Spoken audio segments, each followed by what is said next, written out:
1. Introduction. My name is Regina. I am 27 years old. I have a strong belief about love.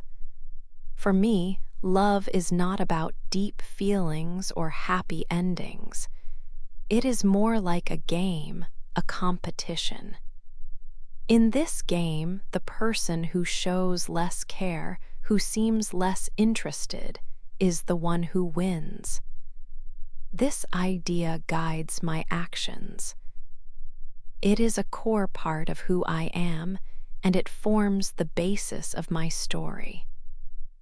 My story began at a large charity event in the city. The room was full of important people, all dressed in fine clothes. Among them, I saw Marcus. He was easy to spot. He wore a black suit, which made him look very strong and successful. He seemed to own everything around him. His eyes were cold and sharp. But his smile was full of confidence, showing he always won. When he came to talk to me, his voice was calm and smooth. His words carried a hidden meaning, creating a sense of challenge between us. Our first conversation was not soft or romantic.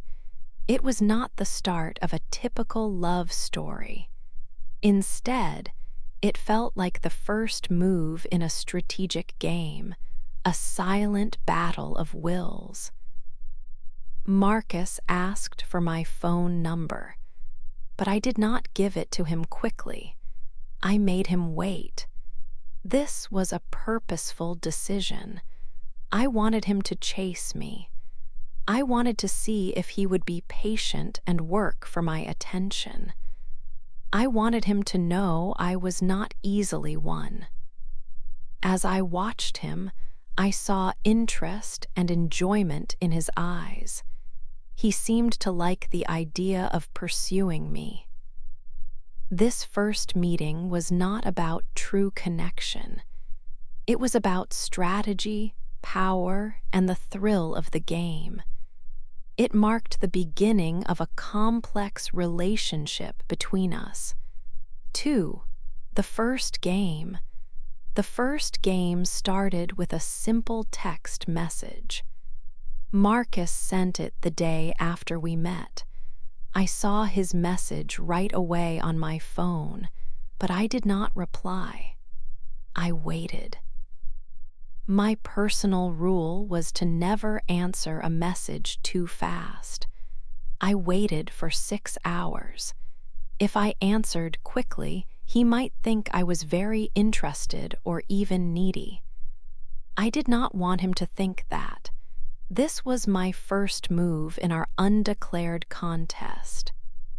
After 6 hours, I finally sent my reply. I expected him to answer soon, but he did not. He waited for 2 whole days. This was his move. During those 2 days, I often looked at my phone. I checked it every hour, hoping to see his name. But his name did not appear. I did not want him to know I was waiting. So I posted many pictures on social media. I showed that I was busy and happy. I wanted him to see my active life. I wanted him to wonder about me. I wanted him to think I was not waiting for him. The wait was difficult. It felt very long. I tried to act like I did not care. I tried to focus on other things. But a part of me was always thinking about his silence. It was a challenge. It was a test. I knew he was trying to get a reaction from me. I knew he was trying to show me he could wait longer. Finally, after 2 long days, his message came. It was short. He wrote, "I do not like waiting." When I read his words, I smiled. This was a clear sign. He understood the game. He was a willing player. He was not just sending messages, he was making moves. He was showing me that he also wanted to win. From that moment, everything changed. Every text message we sent, every time we stayed silent, it was all part of our game. Each word was a move on a chessboard. Each period of quiet was a strategy. There were no simple conversations anymore. There were only calculated actions. We both knew it, even if we did not say it. The game had truly begun, and we both wanted to be the winner. 3 public appearances. After our first game of texts, Marcus and I began to appear together in public. We went to many social events. There were big parties, elegant dinners, and important company gatherings. To everyone who watched us, we looked like a perfect couple. People would often stare at us with great admiration. They whispered about us, calling us a power couple. We always seemed happy and strong together. Marcus would often place his hand gently on my waist. I would laugh at his jokes, making sure my laughter was loud enough for others to hear. We both played our parts very well, like actors on a stage. This public image was important to us. It helped us both in our careers and social standing. It was part of our shared goal to look successful and admired. But away from the eyes of other people, the truth was very different. When we were alone, there was no real warmth or easy talk between us. The air around us felt thick with tension. It was like there were many unwritten rules that we both had to follow. These rules were not spoken aloud, but we both understood them very well. Every move, every word, even every silence, was part of our secret game. We never truly relaxed with each other. Instead, we were always careful, always thinking about the next step to gain an advantage. Our private moments were often quiet, filled with unspoken thoughts and challenges. Marcus often showed his need for control. For example, he did not like me to call him without a plan. He would tell me, "Do not call me suddenly. It makes you seem too interested." He thought it made me look like I wanted him too much, which was a weakness in our game. I would not let him have that easy victory. So, I would often mock his actions in public. I would say, "Then you should not act like you miss me so much when other people are watching us." My words were a clear challenge to his control. They showed him that I was also playing and watching his moves. Each of us wanted to win this hidden battle for power. We both felt a strange pull to this game. We were addicted to the control we had over each other. We were also addicted to the admiration we received from others. Our relationship brought us much attention. This attention fed our desire to be seen as powerful and important. Neither Marcus nor I wanted to be the one who cared more. Neither of us wanted to lose this strategic contest. But as we continued to play, the game slowly became more dangerous. The stakes grew higher with every public appearance and every private word. It felt like we were walking on a very thin line, and the fall could be difficult for both of us. The thrill of the game was strong, but so was the risk. For the trap dinner, Marcus invited me to a private dinner one evening. He promised a serious talk. I knew this was not a simple dinner. It felt like a trap, a new test in our game. I needed to be fully ready for whatever he had planned. I arrived prepared for battle. My sharp, bright red dress was like my armor. My high heels made me feel taller and stronger. I wore a cold smile, carefully hiding my true thoughts. I was ready to face Marcus and his challenge. When I saw him, he looked confident as always. We sat at a quiet table in the elegant restaurant. He leaned closer and spoke softly, his voice low. "You like to play hard to get, Regina," he said. "I like that you make things difficult. But you should know one important thing about me. I never lose." His words were a very clear challenge.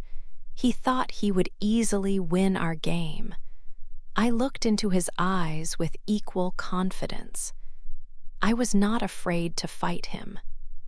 "Then we will see who falls first, Marcus," I replied, my voice steady. The dinner continued. We talked about unimportant things like the food or the weather. But the air was full of unspoken words and hidden meanings.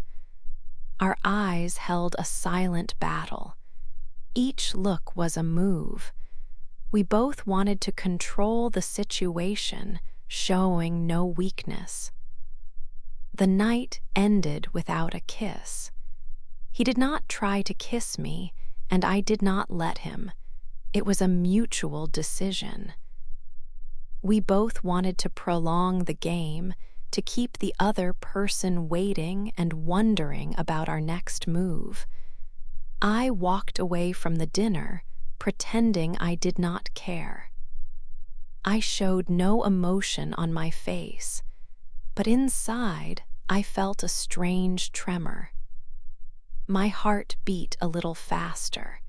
I was not in love with Marcus, not yet, but the game was changing. It was becoming very real. I started to think about him often, even when I did not want to. A small, unfamiliar feeling began to stir deep inside me. It was something more than just the thrill of the game. It was a true tremor of genuine emotion, a feeling I did not understand. 5. Lies and jealousy. Marcus began a new move in our game. He started to post pictures on social media. In these pictures, he was with another woman. This woman was a famous model. Everyone in the city saw the pictures. Soon, people were talking about Marcus and the model. They spoke about them everywhere, at work, at parties, and in the news. The gossip was loud and constant. Inside, I felt a strong heat. It was like a fire burning in my stomach, but I showed nothing on my face. I kept my expression calm and still. I told myself, this is just part of the game. You must not show any emotion. If you show emotion, you lose. I repeated these words in my mind many times. It was hard to pretend I did not care. It was hard to listen to people talk about Marcus with someone else. But I had to stay strong. I knew I needed to make my own move. So I found an old male friend. We had known each other for many years. We met for coffee. We talked and laughed. Then I asked him to take a picture with me. In the picture, I stood close to him. My arm was around his. I made sure my smile looked happy and carefree. Then I posted this picture on my own social media page. I waited. It did not take long. Less than 1 hour later, my phone vibrated. It was a text message from Marcus. His message was short. It said, "Interesting choice." I read it. I did not reply right away. I waited for 3 hours. Then I sent my answer. I wrote, "I was busy." It was a simple message, but it carried a hidden meaning. It meant I did not care about his text. The truth was, we were both trying to make the other person jealous. We were playing a dangerous game with our feelings. We were not only lying to everyone around us, but we were also lying to ourselves. We pretended that these actions were just strategies. We pretended that we did not care about the other person's moves. But deep down, the game was changing us. Neither of us wanted to say it out loud. Neither of us wanted to admit that the game was starting to control our thoughts and our days. The rules we had set were becoming blurry. The line between what was a planned move and what was a real feeling was getting thinner and thinner. We used to think we were in control of the game. Now, it felt like the game was in control of us. We were caught in a web of lies and unspoken feelings. Each new move made the web tighter. 6 power struggles. I was hosting a big party that night. Many important people were there, and the room was full of music and bright lights. I wore a long, elegant dress and moved through the crowd, talking to guests. I felt strong and in control, making sure every detail was perfect. The air was filled with laughter and conversation, but for me, it was all part of a larger stage. Then, the main doors opened. A hush fell over the room for a moment as everyone turned to look. Marcus walked in, very late, just as he always planned. His arrival was a calculated move, meant to draw all eyes to him. He looked calm and powerful in his dark suit.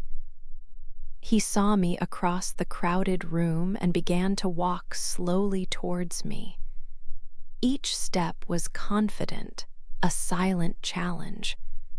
When he reached me, he put his hand gently on my waist. He leaned down and kissed my cheek. It was a slow kiss, held for a moment longer than needed, made for the many cameras that were flashing around us. For a brief time, all eyes were on us. Everyone saw a loving couple, full of warmth and affection. But I felt only a coldness, a distance. It was a performance, a clear move in our ongoing game of power. He whispered in my ear, his voice low and firm, "You should answer my calls faster."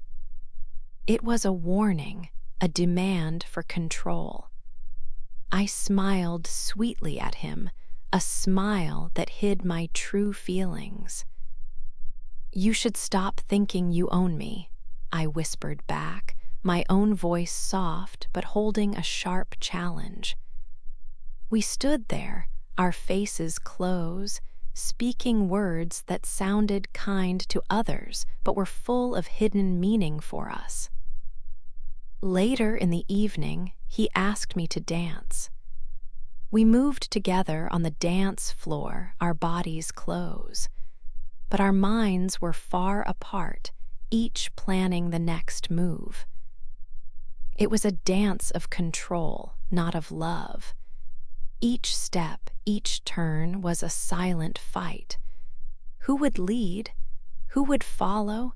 Our eyes met, and I saw the same fire, the same need to win, burning in his that burned in mine. We were both fighting to be the one in charge.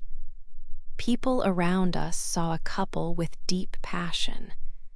They believed we were truly in love, lost in each other. They did not see the Cold War happening between us. They did not know about the careful moves, the hidden threats, the constant need to always be one step ahead. Inside, my heart felt like ice. I wanted to win this game more than anything, no matter the cost. 7, the breaking point. The games had changed. They were not fun anymore. Every day I felt tired. It was hard to sleep at night. My mind was always busy thinking about Marcus. I thought about what he would do next. I thought about how I should reply. Every text message, every silence needed a plan. It was like a big math problem, always in my head. I used to want to win so much. Winning was everything. But now, I just wanted peace. I wanted to stop thinking about the game. I wanted my mind to be quiet. The constant thinking and planning made me feel bad. My feelings were always up and down. I tried to control everything, but it felt like the game was controlling me. I was tired of pretending. I was tired of acting strong when I felt weak. My heart felt heavy. I missed the time when I did not have to play these games. The thrill was gone. Only tiredness stayed. Then, one day, I heard something. It was about Marcus. He was talking to someone. He said, "She's easy to control." These words hit me hard, like a cold hand. I felt a sharp pain inside. I worked so hard. I waited hours to reply to his texts. I posted pictures to make him jealous. I fought in whispers at parties. All of it was to show him I was not easy to control. All of it was to show him I was strong. But he still thought he could control me. He thought all my efforts were nothing. He thought he was winning. This was too much. His words made me feel very small. They made all my strategies seem useless. It was a deep cut. It was the breaking point. I could not play anymore. This was not about winning or losing a game with Marcus. This was about me. It was about my own feelings and my own worth. I needed to stop this game for good. I made a big decision. This would be my last move. I would plan something special. It would be a grand public ending to our games. Everyone would see it. Marcus would see it. It would be a clear message. It would not be another game. It would be the end of the game.